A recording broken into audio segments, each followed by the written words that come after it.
नमस्कार, मैं pride India news से विमलेश द्विवेदी। सीधी जिले में एक ऐसी विधानसभा जहां से पिछले पंचवर्षीय में एक ऐसे प्रत्याशी मैदान में थे बीजेपी से, जिनको कहीं न कहीं अपने ही पार्टी के लोगों द्वारा गुटबाजी का आरोप प्रत्यारोप के कारण कहीं न कहीं उनको शिकस्त झेलनी पड़ी। तो हम सीधी जिले के ऐसी विधानसभा की बात कर रहे हैं जो सिहावल अंतर्गत आती है, और वहां से बीजेपी प्रत्याशी शिव बहादुर सिंह चंदेल से आज हम रूबरू होने का प्रयास करेंगे और उनसे जानने का प्रयास करेंगे कि उस सिहावल विधानसभा में वो कौन से समीकरण हैं जिस पर आपको पिछली बार शिकस्त मिली थी, और आने वाला जो विधानसभा चुनाव है उसमें आपके द्वारा क्या प्रयास रहेंगे जिस पर लोगों को भरोसा जताया जा सके। तो आइए मैं रूबरू कराता हूं सिहावल विधानसभा के पूर्व प्रत्याशी बीजेपी के शिव बहादुर सिंह चंदेल जी से। तो पहली बार आप बीजेपी के पार्टी से आप मैदान पर आए, कहीं ना कहीं आपको जो शिकस्त मिली, कहीं ना कहीं आप ये उस चीज को महसूस करेंगे कि हमारे ही पार्टी के द्वारा, हमारे ही पार्टी के कुछ लोग थे जिन पर भरोसा जताया गया था, लेकिन वो खड़े नहीं उतर पाए। यह बात तो सही है द्विवेदी जी, निश्चित रूप से सही पूछे तो भारतीय जनता पार्टी का वोट मुझे मिला ही नहीं सिहाल विधानसभा में। हमारे व्यक्तिगत बहुत सारे साथी थे। जब हमारी पार्टी में कोई खड़ा होने वाला नहीं था, भारतीय जनता पार्टी में एक राजवली सिंह जी नेता यहाँ थे,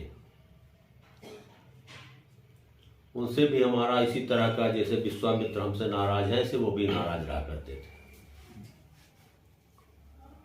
फिर भी लोकल चुनाव जो होते थे, चाहे जनपद के हों, चाहे जिला पंचायत के हों, चाहे ग्राम पंचायतों के हों, वहाँ से ग्राम पंचायत से लेकर जिला पंचायत में हमने विरोध हमेशा किया कांग्रेस का। बहुत जगह विजय भी मिली हमको, बहुत जगह पराजय भी मिली। पराजय का कारण ये था कि कांग्रेस की सत्ता थी, जबरन लोग पकड़ लिए जाते थे। लेकिन उस समय हम लोगों को बहुत तकलीफ नहीं होता था कि विरोध में है, ठीक है। पार्टी जब हमारी सत्ता में आई, उसके पहले मैं भूमि विकास बैंक जिला सीधी का चेयरमैन निर्वाचित किया गया था। वो इंद्रजीत कुमार जी उस समय के तत्कालिक मंत्री थे, उनके बेटे को, बड़े बेटे को हमने चुनाव हराया था, चेयरमैन बने। 4 साल मैं रहा। जब हमारी पार्टी आई, 4 साल का है, मतलब 2 ही साल, दूसरे साल आ गई हमारी पार्टी। सहयोग से हम लोग ये सोचे थे कि अब हम लोगों को ज़्यादा महत्व मिलेगा, पार्टी हमारी आई। हमारी जब पार्टी आई तो हमारे ही लोगों ने हमारा विरोध करके और हमको अध्यक्ष पद से 1 साल पहले निष्कासित किया जी। मुझे तकलीफ था उस समय बहुत, कि हम इतनी मेहनत करने के बाद आज हमारी पार्टी जब आई तब हमको निष्कासित किया गया, बहुत कष्ट हुआ जी। उस समय में चुनाव भी आने वाला था थोड़े दिन बाद, तो मुझे बुरा लगा और मैंने पार्टी छोड़ दी निष्कासन के बाद। अब मैं बहुजन समाज पार्टी का सदस्य बन गया। बहुजन समाज पार्टी ने हमको टिकट दिया और मैं इसलिए चुनाव लड़ा, इसलिए नहीं कि भारतीय जनता पार्टी से कौन जीतता है या हारता है, मैं इसलिए चुनाव लड़ा कि कांग्रेस का उम्मीदवार हारे, बिना हमारे चुनाव लड़े जी, हारेगा नहीं था जी, ऐसा मेरे मन में था जी, और वही हुआ भी। अगर मैं चुनाव न लड़ता तो 2500 वोट से विश्वामित्र जी न जीते, लेकिन उससे भी अच्छा हुआ, हमारी पार्टी जीती। मैं 4 साल मतलब कोई भी विरोध नहीं किया भाजपा का। भाजपा पार्टी में मैं आया भी, हमको भाजपा ने दोबारा सदस्यता दी, रुक गया काम। भारतीय जनता पार्टी हमको पार्टी में मिलाई, माननीय मुख्यमंत्री जी सदस्यता दिए थे हमको। उसके बाद जब दूसरा मौका आया चुनाव लड़ने का, हमने टिकट नहीं मांगा। इसलिए नहीं मांगा कि मेरा हक है नहीं। विश्वामित्र जी भी चुनाव हारे हैं 2-2.5 वोट से, वो जीते हैं, तो दोबारा अच्छे वोट से जीत सकते हैं जी। लेकिन संयोग देखिए 34,500 वोट से वो चुनाव हारे। एक विधायक 5 साल विधायक रहे और वह अगली बार 34-35,000 वोट से चुनाव हारे, तो हमारा तो ऐसा मानना है कि ऐसे कैंडिडेट को फिर से टिकट मांगना ही नहीं चाहिए,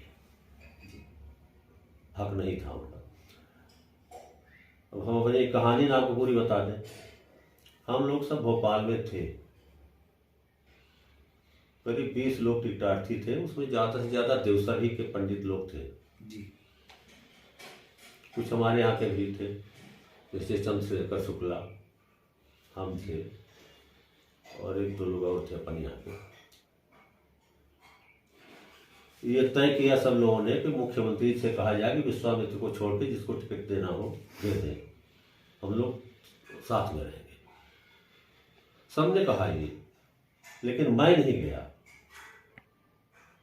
हमको ऐसा लगा कि हमको इसमें नहीं आना चाहिए, नहीं गया। फिर संगठन में बात आई, संगठन के पास सब लोग गए, उनसे भी यही बात हुई कि विश्वामित्र को टिकट नहीं दिया जाए, चाहे जिसको दे दिया। तब तक मैं ये नहीं मानता था कि हम टिकट मांग रहे हैं या कि हमको टिकट मिल जाएगा। विश्वामित्र जी वहां से पता लगा कि सामान लेकर के रात को वहां से रवाना हो गए थे, झंडा उंडा लेकर सब पूरा, चुनाव हमको लड़ना है। चले आए, हम लोग यही माने थे कि विश्वामित्र जी चुनाव लड़ेंगे, उनका तय हो गया होगा। लेकिन संयोग था कि चुनाव मतलब नामांकन, लास्ट नामांकन के दिन के एक दिन पहले मुझे टिकट मिला। अच्छा, अक्सर ये कहा जाता है बीजेपी की जो एक पॉलिसी है बीजेपी पार्टी की, कि अगर कोई भी लीडर, अगर उसमें सामंजस्य यदि नहीं बन रहा है, अगर ऐसा कोई कदम उठाया जाता है यदि किसी भी पॉलिटिकल लीडर के अपनी ही पार्टी के अगेंस्ट में, तो उसे पार्टी द्वारा निष्कासित कर उस पर कार्रवाई की जाती है। ऐसा सुनने को मिला भी कि पार्टी द्वारा जो है ऐसी कार्रवाई की गई। अब आज की जो वर्तमान स्थिति है, मौजूदा स्थिति, उस स्थिति में अगर देखा जाए तो बीजेपी पार्टी के पास अगर सिहावल विधानसभा के अगर दृष्टिकोण से अगर देखा जाए तो वहां पर जो एक जमीनी हकीकत की जो पृष्ठभूमि है, उसमें सिर्फ 2 ही नाम उछल के आते हैं। एक आपका नाम शिव बहादुर सिंह चंदेल जी का, एक विश्वामित्र पाठक, एक बीजेपी पार्टी से। तो ऐसी स्थितियों में जो आने वाला विधानसभा जो चुनाव है, चूंकि उनकी भी कई ऐसी गतिविधियां देखी गई पार्टी के रूख से, वो पार्टी में ही सम्मिलित होकर कोई कार्य करना चाहते हैं, तो इस पर आप क्या कहना चाहेंगे? नहीं, अच्छी बात है। हम पहले बताए आपसे कि भारतीय जनता पार्टी इतनी बड़ी इसीलिए बनी कि कई लोगों को जोड़ा, धीरे धीरे कई लोगों को जोड़ा, चाहे जिस वर्ग का रहा हो। आज इतनी बड़ी पार्टी बन गई।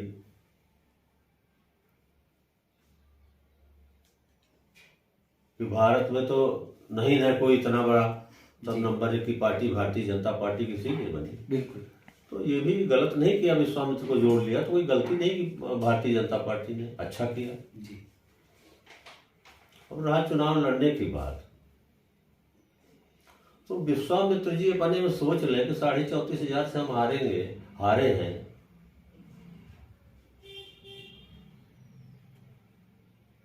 तो आगे क्या करेंगे वो? इस बार भी लगभग वही है जी। लगभग मानिए कि 34,500 से इस बार भी जा रहे हैं जी। तो रेशियो उनका वही है, उनका रेशियो बढ़ा नहीं है, नहीं और ना घटा। बिल्कुल। हमारा तो कुछ था नहीं। जाति समीकरण में भी हम सोचे तो हमारी विधानसभा में क्षत्रिय वोट कम है, जो है भी वो कांग्रेस के साथ है ज्यादा से ज्यादा। आज जो हमारे साथी राम जी सिंह जी में हमारे साथ आए, हम लोगों ने स्वागत भी किया है, अच्छा भी है। जैसा भी आपने कहा कि वो भी टिकटाती है तो अच्छी बात है, बड़ी पार्टी में आए हैं, स्वागत है और टिकट मिलना भी चाहिए अगर लायक है तो। ऐसा हमारा थोड़ी कोई हमारी बुराई नहीं है। अच्छा, एक मेरा अंतिम सवाल कि अगर ऐसा मौका पार्टी के द्वारा यदि आपको मिलता है आगामी विधानसभा चुनाव में सिहावल विधानसभा से, तो आपकी प्राथमिकताएं क्या हो सकती हैं कि उस प्राथमिकता से अगर कोई कार्य किया जाए तो हो सकता है कि लोगों का जो है जन आशीर्वाद के रूप में मुझे प्राप्त हो। देखिए, मैं जहां भी छोटी जगह में भी रहा हूं तो एक अपनी जगह बनाया हूं। मैं अपने जनपद में एक जनपद सदस्य रहता था और कांग्रेस के ही सब सदस्य रहते थे, लेकिन रहते मेरे साथ थे। जो मैं निर्णय करता था उसी में उसे हाँ करते थे। उदाहरण आप लोगों ने सुना भी होगा, हमारे ख्याल से बहुत लोगों ने देखा भी होगा। मैं कोई ऐसा व्यक्ति नहीं हूं कि हमारे साथ वहां न रहे, मैं अकेला रहूं। अकेला जाता हूं, साथ में लेकर के आता हूं। और आज भी मेरी स्थिति वही है। मैं भूमि विकास बैंक में बताया आपसे कि लड़ा था, चुनाव जीता, और जो डायरेक्टर उनके थे कांग्रेस के, वो भी हमारे साथ चले आए। बहुत प्रयास किया उन्हें कि इनका अविश्वास वो नहीं हो पाया, लेकिन कुछ हमारी ही पार्टी के लोग हमारे विरोध में थे। आज भी हैं बहुत सारे लोग ऐसे, लेकिन तब भी मुझको उनको कोई घृणा उनसे नहीं है। अपनी अपनी इच्छा है, मैं कभी विरोध नहीं करता किसी का। और जहां तक सामाजिक रूप से देखिए तो हमारे यहाँ दो जाति मुख्य रूप से है। नंबर 1 में पटेल, नंबर 2 में ब्राह्मण, नंबर 3 में मुसलमान। 3 जातियां हैं मुख्य रूप से, बाकी आदिवासी हैं। वैसे नंबर 1 में आदिवासी हैं आज की स्थिति में, लेकिन जो एक सामाजिक उसमें आता है, भाई ये बुद्धिजीवी माना जाता है। 3 जातियां मुख्य रूप से हैं। तो हमको ऐसा नहीं, हमको ब्राह्मण का भी वोट मिला, हमको आदिवासियों का और पिछड़ा वर्ग का ज्यादा से ज्यादा वोट मिला।